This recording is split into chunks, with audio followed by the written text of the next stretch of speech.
दोस्तों की यारी एंड कॉलेज का क्रश।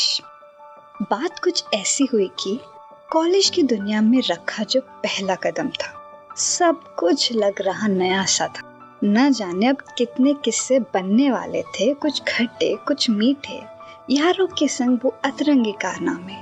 और फिर आता है कॉलेज का पहला क्रश, पहली नजर से जो दिल पे करता है राज। तो हुआ कुछ यूं, जा रहे थे हम कॉलेज से घर, अपनी दुनिया में मस्त, मेरे साथ मेरी दोस्त थी। फिर सामने से आता है वो, उसके साथ भी एक उस दोस्त था। एक ही वक्त हम दोनों की आंखें मिली और हम दोनों ने ही अपने अपने दोस्तों को इशारा किया, कुछ इस तरह से कि सामने वाले को पता न चले कि हम आपको ही देख रहे हैं। आंखों की वो कश्मकश कि देख दोनों रहे होते हैं, लेकिन दिखाना नहीं चाहते कि हम देख रहे हैं तुम्हें। कभी नजरें मिलती तो फिर तुरंत हटाई जाती। उस टाइम पे मुझे ऐसे फील हो रहा था जैसे आंखों से हम लुक्का छुपी खेल रहे हों। फिर वो अपने रास्ते, मैं अपने रास्ते। बीते दिन फिर कुछ यूं ही, ना उसका कुछ पता था ना कुछ खबर। अंधेरी रात में जैसे चांद नजर आया, ना उसे खोने का डर था ना पाने की चाह। बस दिल खुश था, इसको भी नहीं पता क्यों।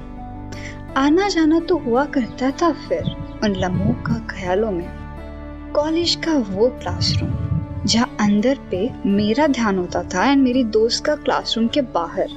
हम दोनों बहुत अलग थे। मेरे पढ़ाई में मन लगता था तो उसका जरा भी नहीं। तो कुछ ऐसे ही एक दिन मैं पढ़ाई में मग्न थी, सामने टीचर पढ़ा रहे थे। अचानक मेरी दोस्त ने मुझे मारा और बोला, तेरा वाला जा रहा है। एक पल के लिए मैं ही सोच में पड़ गई, ये मेरा वाला कहाँ से आ गया। मेन बात तो मेरा भी कोई मेरा वाला है। मैं हूँ इंट्रोवर्ट, किसी से बात करने को जान पे आता, लेकिन अगर कोई सामने से बात करे तो कर लिया करते हैं। तो बचपन से मैं इग्नोर करने वाला फॉर्मूला अपना रही थी। कोई लड़का इंटरेस्टेड है मुझ में तो इग्नोर करो, और कोई ना हो तो भी और अच्छी बात है। ये 2 गज दूरी तो अभी आया, मैं तो 4 गज दूरी मेंटेन करती थी लड़कों से। मेरे को भी नहीं पता मुझे क्या प्रॉब्लम थी उनसे।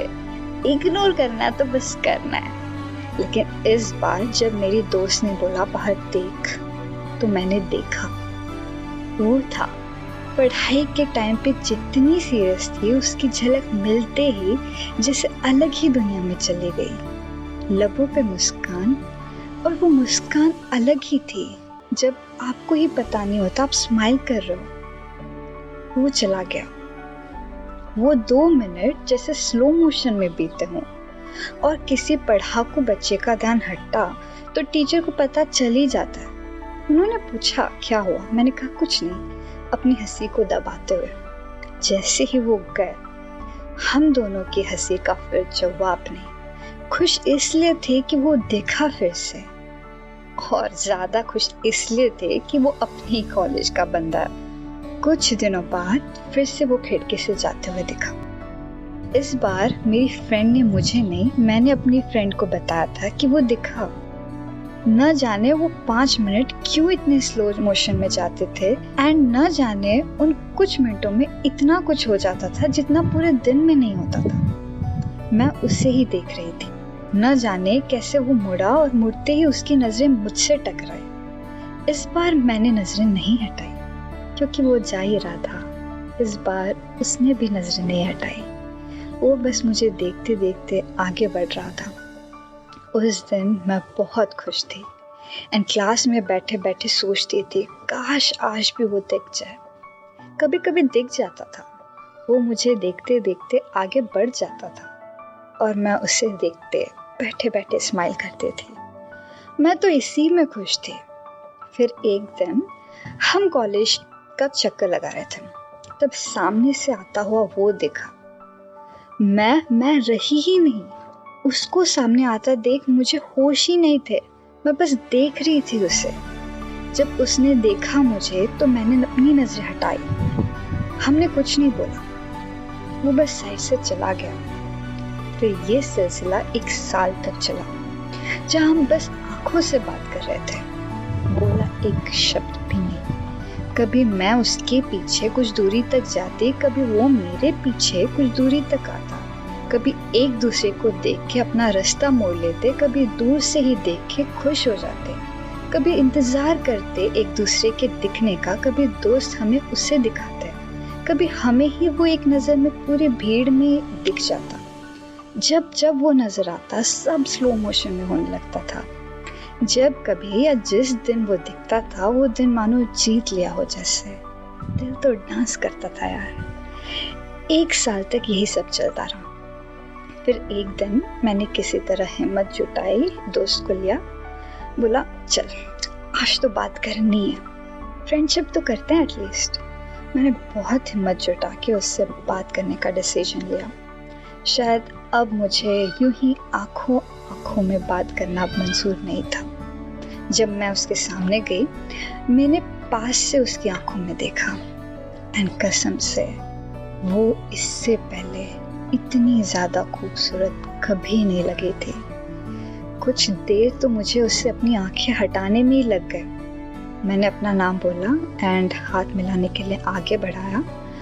उसने अपना नाम बोला और हाथ मिलाया। बॉस। इससे पहले मैंने और मेरी दोस्त ने खुद से उसके इतने सारे नाम रखे थे, कुछ सुन के कुछ खुद से गेसिंग। जैसे उसने अपना नाम बोला मैंने अपनी फ्रेंड की तरफ देखा और मन में कहा हमने जितने नाम गेस किए थे उनमें से कोई भी इसका नाम नहीं था। मुझसे ज्यादा नर्वस तो वो था। बोलती तो दोनों की बंद थी, कुछ बोल ही नहीं पाए। हमने बाइक और निकल लिया अपने रास्ते। खुशी मानो 7वें आसमान पे हो। लेकिन जिस तरह मुझे उसका नाम जानने के बाद हैरानी हुई उसको नहीं हुई, जैसे उसको पता हो मेरे बारे में सब। कुछ दिन बाद हमारी दूसरी मुलाकात। फिर उसने वो शब्द कहे जिसका जवाब मेरे पास नहीं था। मेरे पास एक्सेप्ट करने के अलावा कोई दूसरा ऑप्शन भी नहीं था।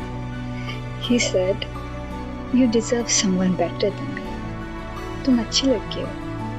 मेरी बोलती बंद हो गई। अभी तो दोस्ती हुई थी यार, कुछ दिन और रुक जाते।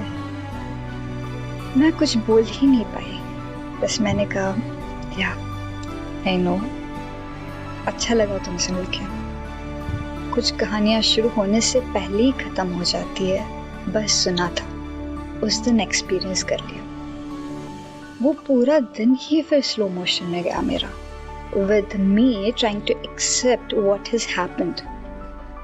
दोस्त तो ऐसे थेरेपिस्ट होते हैं जो इलाज भी कर देते हैं और पता भी नहीं चलता हम ठीक भी हो जाते हैं। उसके अगले दिन ही वो सदमा हजम कर लिया था मैंने। और मेरी दोस्त जो एक अनपेड कमेडियन थी who made it even more easier. उसके बाद भी वो दिखता था कॉलेज में, मैं हाय बोल के चली जाती थी। अब वो बात नहीं थी, अब बात करने का मन तो नहीं होता था, बस उसके ना पता चलते उसे देख लेना ही अच्छा लगता था। आज भी जब याद करती हूँ तो स्माइल चेहरे पे आ जाती है, बस वो मुस्कान ही पूरी कहानी बयां कर जाती है। Life is so unpredictable. It does not have happy ending as it is on reels. Instead, it is topsy-turvy. With friends, we not only feel it but enjoy it as well. We need to cherish the unpredictability of life. It is more beautiful that way.